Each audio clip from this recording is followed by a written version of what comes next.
Welcome to one nation Telugu news. ముందుగా headlines. Chandrababu Pawan Kalyan సమావేశం. ఇప్పటికే కొందరు అభ్యర్థులతో జాబితాలు ప్రకటించిన టీడీపీ జనసేన. మిగిలిన అభ్యర్థుల ఎంపిక, వారి స్థానాలపై చంద్రబాబు పవన్ చర్చ. ఉమ్మడి ప్రచార వ్యూహంపైన సమాలోచనలు.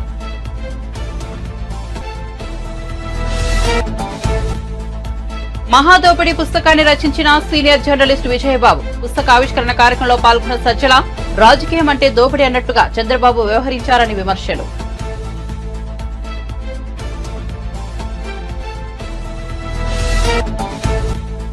ధరణిపై త్వరలో శ్వేతపత్రం విడుదల చేస్తామన్న మంత్రి పొంగులేటి శ్రీనివాసరెడ్డి. ధరణికి సంబంధించి తమ వద్ద సమాచారం ఉందని వెల్లడి. రిజిస్టర్ శాఖను ప్రక్షాళన చేస్తామన్న మంత్రి.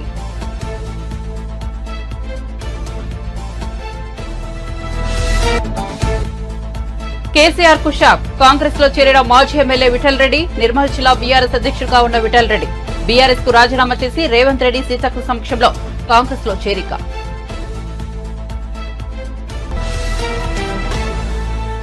ఇక వార్త వివరాల్లోకి వెళ్తే, సీనియర్ పాత్రికేయుడు విజయబాబు రచించిన మహాదోపిడి అనే పుస్తకాన్ని ఏపీ ప్రభుత్వ సలహాదారు సజ్జల రామకృష్ణారెడ్డి ఆవిష్కరించారు. ఈ సందర్భంగా ఆయన మాట్లాడుతూ, చంద్రబాబు మోసాలను ప్రజలు గ్రహించారు కాబట్టే 2019లో ఓటుతో బుద్ధి చెప్పారని వివరించారు. జన్మభూమి కమిటీలు ఏర్పాటు చేసి చంద్రబాబు ఏ విధంగా దోపిడీ సాగించారో అందరికీ తెలుసునని అన్నారు.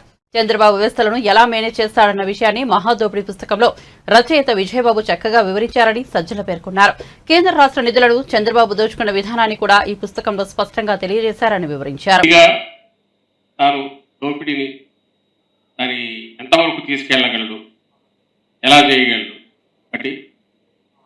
అలాగే జన్మభూమి కమిటీలని, నీరు చెట్లు అని లేనివి క్రియేట్ చేసి ఒక ప్యారలల్ వ్యవస్థనే జన్మభూమి కమిటీ క్రియేట్ చేసి రూపాయల ముప్పావుల తన పార్టీ తన పచ్చదండకు కిందికి ఎట్లా ఇవ్వగలడు. అలాగే వ్యవస్థలను ఇక అందరికీ తెలిసిందే, చిన్నపిల్లలని ఢిల్లీ వరకు అయినా సరే ఎలా మేనేజ్ ఈ అవినీతి ద్వారా. ఇది చంద్రబాబు నాయుడు విశ్వరూపం. ఇలాంటిది ఈయన పోయితే ఎంతైనా తెగదు కాబట్టి, లేకపోతే భారతం అంతా అవుతుంది. మా మొత్తం వాల్యూమ్స్ రాయాల్సి వస్తుంది. అండ్ ఎంత చెప్పినా తరగతి ఆయన ఘనత కోర్ట్స్.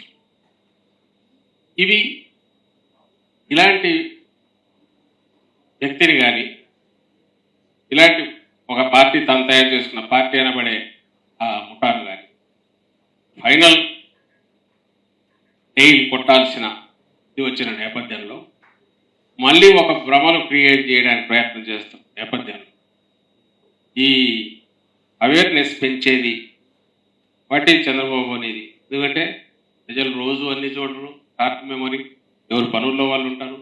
ఎలక్షన్ టైం వచ్చినప్పుడే వాటిని చూసే ప్రయత్నం చేస్తారు. అందులో ఛాయిస్ చూస్తారు. ఇప్పుడున్న దాంట్లో ఈరోజు ఛాయిస్ ఏది లేదు, ఒకటే.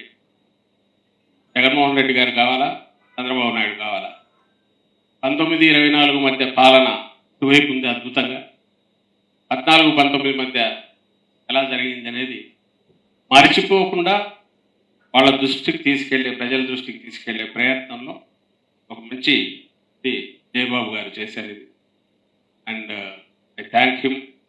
ఇలాంటివి ఇంకా రావాలి, ప్రజల్లోకి వెళ్ళాలి, ఆలోచించాలి. అంత జగన్మోహన్ రెడ్డి గారు కేవలం ఇంతకుముందు అన్న దాంట్లో మర్చిపోయింది ఒకటి ఉంది. ఈరోజు డీబీటీ ఏదైతే వాళ్ళు ఎగతాళిగా నొక్కుడు అంటున్నారు, ఈ 2,70,000 కోట్లు ఒక్కసారి వెనక్కు తిరిగి చూసి బడ్జెట్ ఏం పెరగల, సంక్షేమమైనా ఇంకొకటైనా ఒక 5-10,000 కోట్లు ఎక్కువ చేసిండొచ్చు.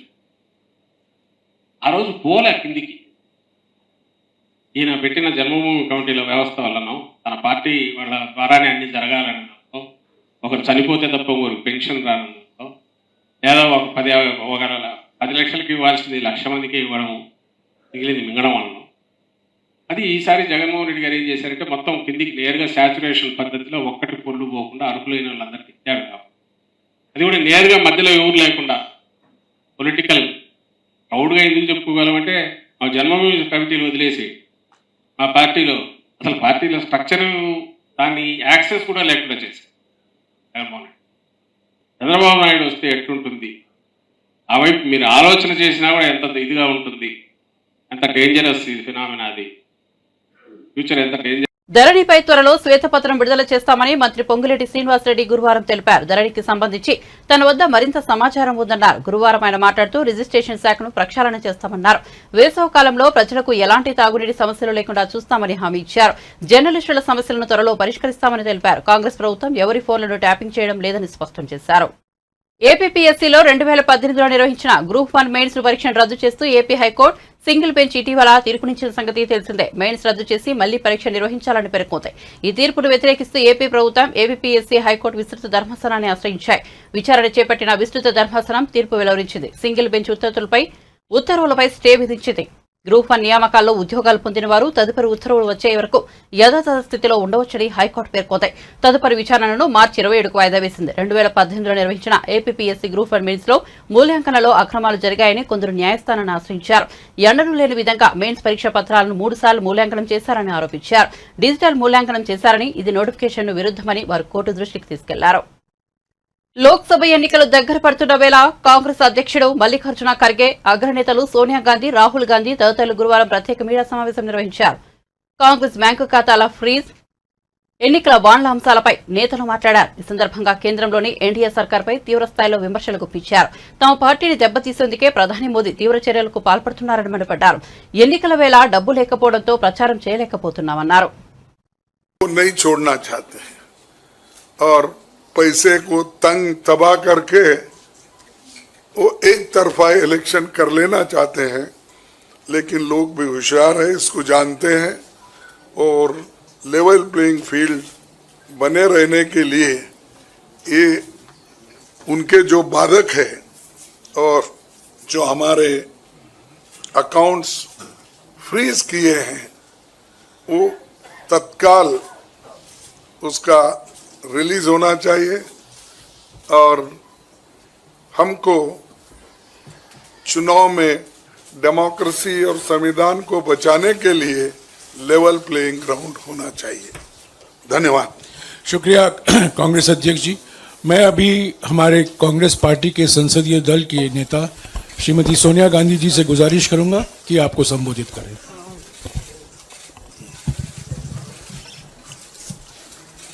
Thank you, Kari. Well, the issue we are taking up today is extremely serious, as Congress President has just mentioned. This issue affects not just the Indian National Congress, it impacts our democracy itself most fundamentally. A systematic effort is underway by the Prime Minister to cripple the Indian National Congress financially. Funds collected from the public are being frozen and money from our accounts is being taken away forcibly. However, even under these most challenging circumstances, we are doing our very best to maintain the effectiveness of our election campaign. On the one hand, there is the electoral bond issue mentioned by Congress President Kharge, which has been declared unconstitutional by the Supreme Court. The electoral bonds have benefited, as everyone knows, the BJP hugely, massively. On the other hand, the finances of the principal opposition party, the Indian National Congress, are under a determined assault.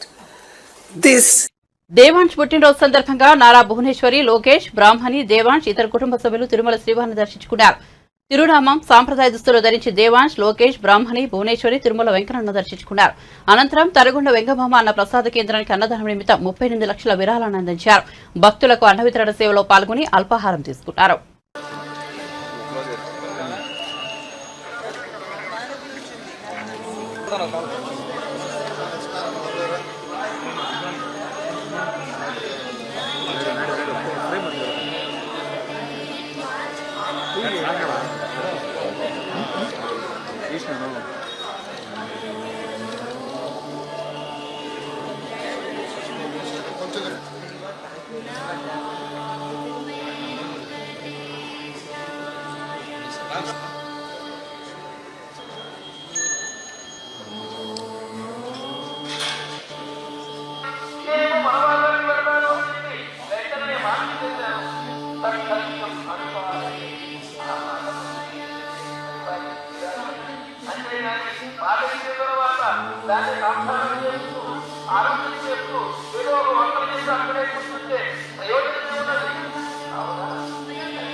Hey!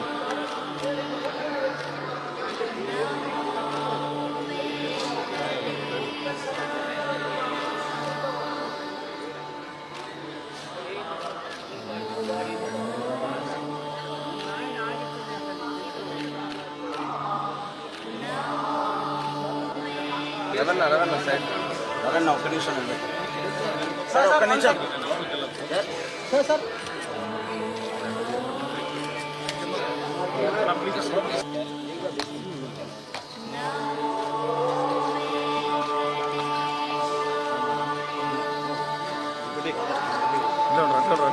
Please అన్న please నేను చెప్పాను మీకు తెలియదు ఏం కాదు కదా please please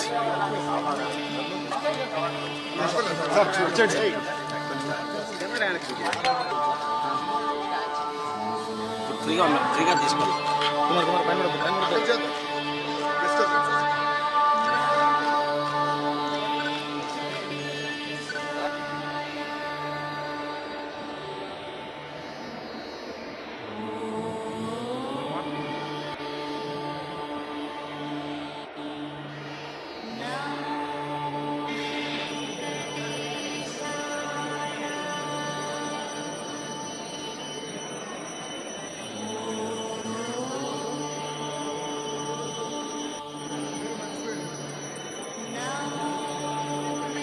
Nirmal జిల్లా BRS అధ్యక్షుడు ముథోల్ మాజీ ఎమ్మెల్యే విఠలరెడ్డి కాంగ్రెస్ పార్టీలో చేరారు. బీఆర్ఎస్ అధికారం కోల్పోయాక పలువురు నేతలు ఆ పార్టీని విడుతున్నారు.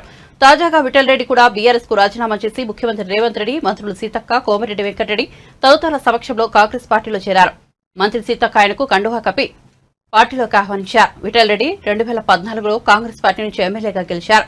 ఆ తర్వాత బీఆర్ఎస్ లో చేరారు. 2018లోనూ బీఆర్ఎస్ నుంచి పోటీ చేసి గెలిచారు. 2023 ఎన్నికల్లో మళ్లీ బీఆర్ఎస్ నుంచి పోటీ చేసినప్పటికీ బీజేపీ అభ్యర్థి రామారావు పవార్ చేతిలో ఓడిపోయారు. రామారావు పవార్ 24,000 మెజార్టీతో విజయం సాధించారు. కడప ఎంపీ వైఎస్ అవినాష్ రెడ్డి ముఖ్యమంత్రి జగన్ కు సొంత కజినని, అయినా కడపకు ఆయన ఏమీ చేసిందేమీ లేదని పీసీసీ అధ్యక్షురాలు షర్మిల విమర్శించారు. కడప స్టీల్ ప్లాంట్ ను అవినాష్ ఎందుకు సాధించలేకపోయారని ప్రశ్నించారు. పార్టీ అధిష్టానం ఎక్కడి నుంచి పోటీ చేయమంటే అక్కడి నుంచి పోటీ చేయడానికి తాను సిద్దమని చెప్పారు. ఎవరైనా సరే ఏ స్థాయిలో ఉన్నా సరే పోటీకి తాను సిద్దమని అన్నారు. పార్టీ ఆదేశిస్తే కడప నుంచి కూడా పోటీ చేస్తానని చెప్పారు. విజయవాడలోని ఆంధ్రరత్న భవన్లో కడప నేతలతో షర్మిల భేటీ అయ్యారు. ఈ సందర్భంగా మాట్లాడుతూ ఈ వ్యాఖ్యలు చేశారు. లోక్సభ ఎన్నికల్లో బీఆర్ఎస్ ను ఎదుర్కోలేకే బీఆర్ఎస్ కాంగ్రెస్ పార్టీలు చీకటి మంతనాలు చేస్తున్నాయని మెదక్ ఎంపీ అభ్యర్థి రఘునందన్ ఆరోపించారు. హవేలీ గన్పూర్లో ముఖ్య కార్యదర్శులతో సమావేశం నిర్వహించిన ఆయన తెలంగాణలో బీజేపీ 17 ఎంపీ స్థానాలు గెలుచుకోనుందని ధీమా వ్యక్తం చేశారు. రాష్ట్రంలో నరేంద్ర మోడీ గారి నాయకత్వంలో 17కు 17 parliament స్థానాలని Bharatiya Janata party గెలవబోతుందని intelligence నివేదికలు, వివిధ మాధ్యమాల సర్వే ఏజెన్సీలు చెబుతున్నటువంటి ప్రస్తుత తరుణంలో మరీ ముఖ్యంగా మెదక్ లాంటి జిల్లా లోపల రఘునందన్ రావు గెలిస్తే భారతీయ జనతా పార్టీకి పట్టపగ్గాలు ఉన్నాయని చెప్పి అటు కాంగ్రెస్ ఇటు బీఆర్ఎస్ రెండూ కలిసి ఒకరిని బలహీనమైన అభ్యర్థిని పెడదాం, ఒకరిని బలమైనటువంటి అభ్యర్థిని పెడదామని చెప్పి ఈ పార్టీకి ఆ పార్టీకి సంబంధించినటువంటి ఉన్నత స్థాయి నాయకుల మధ్యన ఒక అవగాహన కుదిరినట్టు మనకు తెలుస్తా ఉన్నాం. అందుకని మీడియా మిత్రుల ద్వారా నేను ఆ రెండు పార్టీలకు కూడా చెప్పదలుచుకున్నాను. మీరు ఇద్దరు కలిసి వస్తారా, ఇంకో నలుగురిని కలుసుకొని వస్తారా, నాకు సంబంధం లేదు. కానీ మీరు ఎందరిని కలుపుకొని వచ్చినా తెలంగాణ రాష్ట్రంలో 17కు 17 స్థానాలు భారతీయ జనతా పార్టీ గెలుస్తుంది.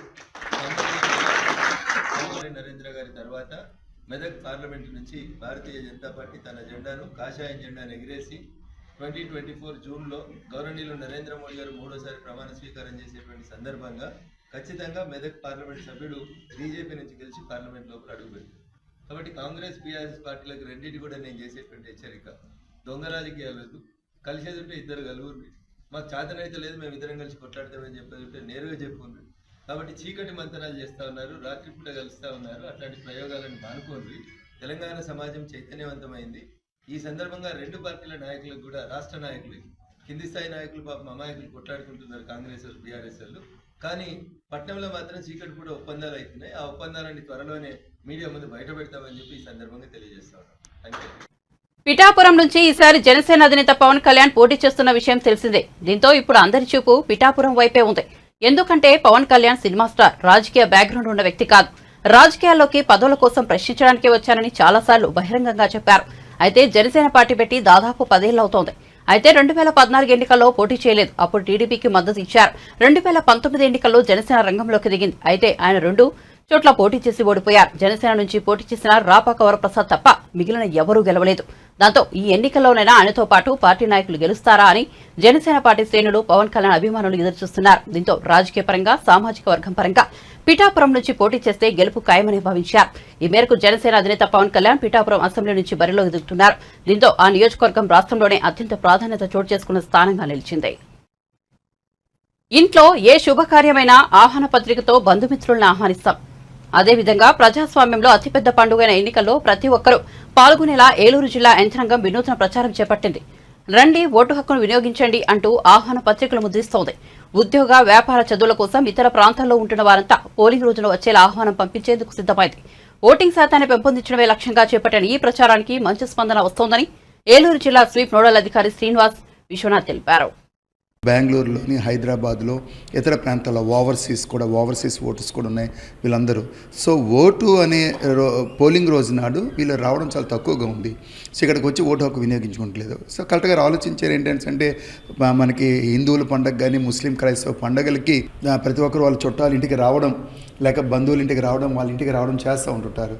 కానీ ఇటు వచ్చి 5 సంవత్సరాలకు వచ్చే ఎన్నికల పండగకి మాత్రం మనకి ప్రజాస్వామ్యంలో అత్యంత ముఖ్యమైన ఎన్నికల పండుగ 5 సంవత్సరాలకు వచ్చి పండగకి రావట్లేదు. దీనికి ఏదో విధంగా వాళ్ళని ఇన్వైట్ చేయాలని చెప్పి గౌరవ జిల్లా కలెక్టర్ గారు ఈ ఆలోచనకి అమ్మ పిలుస్తుంది అంటే మన హోమ్ టౌన్కి రావాలి, మదర్ ల్యాండ్కి రావాలి, నీ ఓటు ఎక్కడైతే నియోజకవర్గం ఉందో అక్కడికి రావాలి, వచ్చి ఖచ్చితంగా ఓటు హక్కును వినియోగించుకోవాలి అని దీని మీద విస్తృత ప్రచారం చేయాలని చెప్పి ఈ అమ్మ పిలుస్తున్న కార్యక్రమం శ్రీకారం చుట్టడం జరిగింది. సార్ చాలా రెస్పాన్స్ వస్తుంది. ఇప్పుడు ఫర్ ఎగ్జాంపుల్ మేము ఒక ఇన్విటేషన్ కార్డు ఒకటి తయారు చేసాం, కలెక్టర్ గారు ఆదేశిస్తాం, మనం ఆ విధంగా ఇన్వైట్ చేయడం జరిగింది. అయితే సోషల్ మీడియా ఇంపాక్ట్ బాగా ఉండడం వలన యూత్ ఓటర్స్ ఎవరైతే ఉన్నారో వాళ్ళే ఈ ఓటింగ్ ప్రచారం కూడా తీసుకొని వాళ్ళ పేరెంట్స్ ఎవరైతే ఉన్నారో, రిలేటివ్స్ ఎవరైతే దూర ప్రాంతాల్లో ఉన్నారో, మనకి ఓవర్సీస్లో ఉన్నారో వాళ్ళందరినీ కూడా ఇన్వైట్ చేసే ప్రోగ్రామ్ చేస్తూ ఉన్నారు sir.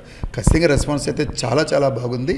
And I'm sure that మనకి ఏలూరు జిల్లా డిస్ట్రిక్ట్ అంబిషియస్ టార్గెట్ కలెక్టర్ గారు పెట్టింది 92%. ఇది కొంచెం టార్గెట్ ఎక్కువైనప్పటికీ కూడా అందరి సహకారంతో, ముఖ్యంగా జిల్లా యంత్రాంగం కానీ, ఓటర్ సహకారంతో, మీడియా సహకారంతో తప్పనిసరిగా అంబిషియస్ టార్గెట్ రీచ్ అవుతాం. ప్రతి ప్రోగ్రాంలో కూడా కొన్ని టార్గెట్ పెట్టుకున్నాం మేము. సి విజిల్ మీద, లేక సువిధ మీద, లేక మనకి దివ్యాంగుల ఓటర్స్కి సంబంధించి వాళ్ళకి సాక్ష్యం ఓటర్స్ మీద, ముఖ్యంగా ఎలక్షన్ కమిషన్ ఆఫ్ ఇండియా ఇచ్చినటువంటి టోల్ ఫ్రీ ఏదైతే ఉందో నెంబర్ 1950 వీటన్నిటి మీద కూడా విస్తృతంగా మనం ప్రచారం చేయడం జరిగింది. ఎప్పుడైతే మోడల్ కోడ్ ఆఫ్ కాండక్ట్ వచ్చిన తర్వాత ఏలూరు జిల్లాలో సి విజిల్కి 16 ఫిర్యాదులు రావడం జరిగింది. సో పబ్లిక్లో విస్తృతంగా అవేర్నెస్ తీసుకుని వచ్చాం కాబట్టి, ముఖ్యంగా ఇందాక చెప్పినట్టుగా స్వీప్ యాక్టివిటీస్లో ప్రధాన భాగస్వామ్యం ఏంటంటే ఎథికల్ ఓటింగ్. ఎవరు కూడా ఓటు హక్కుని వినియోగించే సందర్భంలో ఓటుని అమ్ముకోకూడదు, నోటికి అమ్ముకోకూడదు, లేక బహుమతులు తీసుకోకూడదు, లేక మనకి ఓటు హక్కు ఏదన్నా సరే అంటే ఫ్రీ అండ్ ఫెయిర్ వాతావరణంలో ఎన్నికలు నిర్వహించాలని కలెక్టర్ ప్రసన్న వెంకటేష్ గారు ఆదేశాలు ఉన్నాయి. కాబట్టి జిల్లా యంత్రాంగం అంతా కూడా సి విజిల్ యాప్ మీద, అలాగే ఎలక్షన్ కమిషన్ తమ అధినేత చంద్రబాబు ఆదేశాల మేరకు పనిచేయడమే తనకు తెలుసునని టీడీపీ నేత, మాజీ ఎమ్మెల్యే బోడెప్రసాద్ అన్నారు. పనిచేయడం చేతకాని వాళ్లు తనపై తప్పుడు ప్రచారం చేస్తున్నారని విమర్శించారు. మాజీ మంత్రి కొడాలి నాని, గన్నవరం ఎమ్మెల్యే వల్లభనేని వంశీలతో తనకు ఎలాంటి సంబంధాలు లేవని, ఈ విషయాన్ని తన పిల్లల మీద ప్రమాణం చేసి చెబుతానని అన్నారు. టీడీపీ కార్యాలయంపై, పట్టాభిపై దాడులకు ప్రయత్నాలు చేస్తున్నారనే విషయాన్ని తాను ముందే చెప్పానని, కొడాలి నాని, వల్లభనేని వంశీలతో తనకు సత్సంబంధాలు ఉంటే తాను ఎందుకు చెబుతానని చెప్పారు. నారా భువనేశ్వర్పై వల్లభనేని వంశీ ఆరోపణలు చేసినప్పుడు తాను ఆయనకు మెసేజ్ చేశానని, సర్వస్వం కోల్పోయామని చెప్పానని పేర్కొన్నారు. మళ్ళీ 5 సంవత్సరాలు ఓడిపోయిన పట్టుదలతో అదే కృషితోటి పనిచేసుకుంటూ మరుసటి రోజు నుంచే ప్రజల్లోకి వెళ్ళడం జరిగింది. ఈరోజు ఏం చేతకాని ఎదవలు కొంతమంది పార్టీ కోసం పనిచేయటం తెలియదు, ఏదో ఒక విధంగా ఎదుటివాడి మీద బురద చల్లి లబ్ధి పొందాలనే ఆలోచన తప్పితే, నేను ఛాలెంజ్ చేస్తున్నా, మీకు దమ్ము ధైర్యం ఉంటే ప్రజల్లోకి వచ్చి పనిచేసే దాని మీద పోటీ పడదాం, కానీ ఈ విధంగా ఎదుటి వ్యక్తి మీద నిజాయితీ ఉంది కాబట్టి నేను కోపంతో మాట్లాడుతున్నా. వంశీతోటి కొడాల నానితోటి నాకు సంబంధాలా? మీరు ఎవరైతే మాట్లాడుతూ ఉన్నారో మీకు సంబంధాలు ఉండి ఉంటాయి, కానీ నాకైతే సంబంధాలు లేవు. ఇదే మీడియా సాక్షిగా కొమ్మారెడ్డి పట్టాభి గారి మీద దాడి జరిగితే అంతకుముందు వారం రోజుల ముందే మీకు కుట్రలు జరుగుతూ ఉన్నాయి, వంశీ గారు నాని నీ మీద కుట్రలు చేస్తూ ఉన్నారు, నీ మీద దాడి జరగబోతూ ఉంది అని చెప్పేసి పార్టీ కార్యాలయానికి అలాగే పట్టాభి గారికి కూడా చెప్పడం జరిగింది. అంటే నాకు సత్సంబంధాలు ఉంటే నేను వాళ్ళ గురించి పట్టాభికి పార్టీ కార్యాలయానికి చెప్తానా? అక్కడ ఉన్న కొంతమంది నాతో పనిచేసే వ్యక్తులు కొంతమంది అక్కడ ఆ జరిగిన సమావేశంలో ఉండబట్టి నాకు సమాచారాన్ని ఇవ్వబట్టి నేను చెప్పగలిగా. దాడి జరిగిన తర్వాత లైవ్లో ఆ రోజు వాళ్ళ పేర్లతో సహా ఈ కుట్రలో ఎవరున్నారనేది కొడాల నాని వల్లభనేని వంశీ ఉన్నారని చెప్పేసి నేను ప్రకటించడం జరిగింది. అంటే నేను నాకు వాళ్ళతో అంటకాగితే నేను వాళ్ళ పేర్లు చెప్తానా? అంటే నేను అంత అమాయకున్నా? నేను ఒకటే చెప్తున్నా, మీకు ఏదైనా ద్వేషం ఉంటే ఎదురుగా వచ్చి దాడి చేయడం నేర్చుకోండి, కానీ ఈ విధంగా బురద జల్లే కార్యక్రమం అనేది మానుకోండి. నిజంగా మీకు పోటీ చేయాలా లేకపోతే నా మీద ద్వేషంతో నా మీద బురద చల్లాలో అనుకుంటే అది వేరే విధంగా తీర్చుకోండి తప్పితే అధిష్టానానికి తప్పుడు సంకేతాలు పంపించడం. నా పిల్లల మీద ప్రమాణం చేసి చెప్తున్నా, నేను కొడాల నాని అనే వ్యక్తిని ప్రత్యక్షంగా ఈ 5 సంవత్సరాల్లో ఒక్కసారి కూడా చూడలా, ఒక్కసారి కూడా ఫోన్లో మాట్లాడలా. వల్లభనేని వంశీతోటి ఒకసారి పెళ్లిలో కలవటం జరిగింది, 1-2 సార్లు ఫోన్లో మాట్లాడటం జరిగింది. అది కూడా అతను నాకు కాల్ చేస్తే నేను ఎన్నోసార్లు చెప్పా, భువనమ్మ గారి మీద దాడి జరిగినప్పుడు నువ్వు నోరు పారేసుకున్నప్పుడు నీ సర్వస్వం కోల్పోయావు, నువ్వు చేసిన తప్పు వెనక్కి తీసుకోలేని తప్పు చేశావని చెప్పేసి నేను మెసేజ్ పెట్టడం జరిగింది. 2019లో నేను ఆర్థికంగా కొద్దిగా ఇబ్బందులు ఉన్నా ఒక చిన్న పని చేయమని చెప్పి వంశీకి ఫోన్ చేస్తే నాకు ఆ పని కూడా చేసి పెట్టలేకపోయాడు. 1-2 సార్లు ఫోన్ చేస్తే ఇసుక్కున్నాడు. ఆ రోజు నుంచి కూడా ఈ రోజు వరకు ఎవరైనా ఫోన్ చేస్తే అతను శత్రువు, నాకు ఈ పార్టీలో లేని వ్యక్తి నాకు స్నేహితుడు కాదు అని చెప్పి మగతనంగా చెప్పిన వ్యక్తిని. టీడీపీ అధినేత చంద్రబాబుపై వైసీపీ రాజ్యసభ సభ్యుడు విజయసాయిరెడ్డి మరోసారి విమర్శలకు పిచ్చారు. చంద్రబాబు లాంటి వ్యక్తికి ఓటు వేయొద్దని ఆయన అన్నారు. చంద్రబాబుకి ఇవే చివరి ఎన్నికలని చెప్పారు. ఆయన జీవితంలో మంచి రోజులు అయిపోయాయని, తన కొడుకు లోకేష్ ని ప్రమోట్ చేయడం, రిటైర్మెంట్ జీవితం కోసం డబ్బులు సంపాదించడమే ఇప్పుడు ఆయన ఏకైక ఎజెండా అని అన్నారు. తన ఆకాంక్షలే చనిపోతే ఏపీ ప్రజల ఆకాంక్షలను ఎలా నెరవేర్చగలరని ప్రశ్నించారు. ఏపీకి విధానపరమైన కొనసాగింపు తీసుకురాగల స్థిరమైన యువ నాయకుడు కావాలని చెప్పారు. సిటిజన్స్ ఫర్ డెమోక్రసీ కార్యదర్శి నిమ్మగడ్డ రమేష్ కీలక వ్యాఖ్యలు చేశారు. ఏపీలో 45 మంది ప్రభుత్వ సలహాదారులు ఉన్నారని, ఎన్నికల షెడ్యూల్ ప్రకటించాక కూడా మరో సలహాదారును నియమించారని ఆరోపించారు. ఈ నియామకం ఎన్నికల కోడ్ను ఉల్లంఘించినట్టేనని నిమ్మగడ్డ రమేష్ పేర్కొన్నారు. కన్సాలిడేటెడ్ ఫండ్ నుంచి ప్రయోజనం పొందే ఎవరైనా ఎన్నికల కోడ్ సర్వీస్ రూల్స్ పరిధిలోకి వస్తారని స్పష్టం చేశారు. చాలా మంది సలహాదారులు రాజకీయ పాత్ర పోషిస్తున్నారని, రాజకీయ చర్చల్లో మునిగిపోతున్నారని వ్యాఖ్యానించారు. రాజీనామా తర్వాతే సలహాదారులు రాజకీయ ప్రసంగం చేయాలని నిమ్మగడ్డ స్పష్టం చేశారు.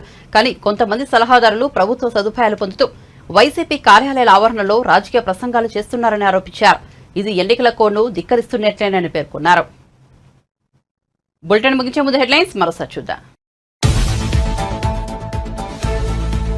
చంద్రబాబు పవన్ కళ్యాణ్ సమావేశం. ఇప్పటికే కొందరు అభ్యర్థులతో జాబితాలు ప్రకటించిన టీడీపీ జనసేన. మిగిలిన అభ్యర్థుల ఎంపిక, వారి స్థానాలపై చంద్రబాబు పవన్ చర్చ. ఉమ్మడి ప్రచార వ్యూహంపైన సమాలోచనలు.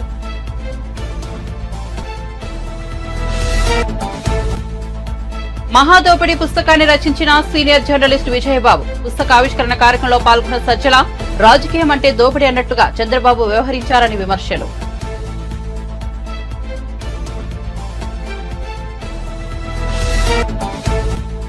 ధరణిపై త్వరలో శ్వేతపత్రం విడుదల చేస్తామన్న మంత్రి పొంగులేటి శ్రీనివాసరెడ్డి. ధరణికి సంబంధించి తమ వద్ద సమాచారం ఉందని వెల్లడి. రిజిస్టర్ శాఖను ప్రక్షాళన చేస్తామన్న మంత్రి.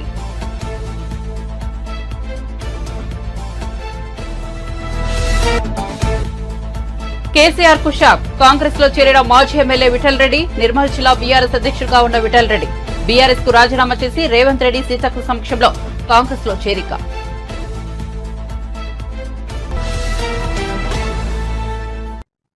మరిన్ని అప్డేట్స్ కోసం చూస్తూనే ఉండండి వన్ నేషన్ తెలుగు న్యూస్.